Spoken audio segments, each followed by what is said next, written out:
আর যারা 22 বছরে বেরোছে তারা ওই জেল সুপার আইজি ছেড়ে দিতে পারে, কারণ ওখানে নাকি 22 বছরে 30 বছর।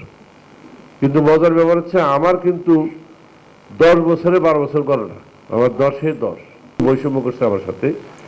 আমাকে 12 মাসে 12 মাস খাটতে হয়েছে, অর্থাৎ অন্যান্যরা খাটছে যাবজ্জীবন মার্ডার কেসে যারা আসামি ছিল তারা খাটছে হইল বছরের 9 মাস, এইভাবে তাদের বছর গুনছে।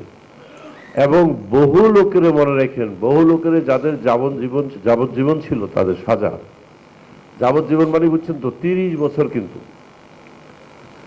30 বছর খাটা লোকগুলা যখন 17-18 কেউ 19 কেউ 20 সর্বোচ্চ 22 বছর যারা খাটছে ওদের ছেড়ে দিছে, আর 8 বছর খাটা লাগে নাই, মাপ এমনি মাপ।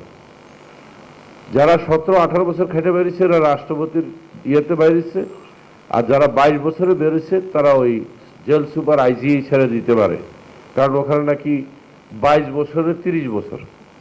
কিন্তু মজার ব্যাপার হচ্ছে আমার কিন্তু 10 বছরে 12 বছর করে না, আমার 10-10। এবং দেখেন বৈষম্যটা কোন জায়গায়, ইচ্ছা করে বিচার কাজ বিলম্ব করতেছে, বিচার শেষই করতেছে না, যাতে আমি জেল বেনিফিট কোনোটাই না পাই। এবং সেই ক্ষেত্রে দেখা গেছে একটা মামলা যেটা আমাকে 12 বছর সাজা দিয়েছিল 22 সালে, সেই মামলাটার সাজা শেষ হওয়ার একদিন আগে আমার জামিন দিয়েছে, একদিন বাকি আছে। আমার খুব রাগ লাগছে।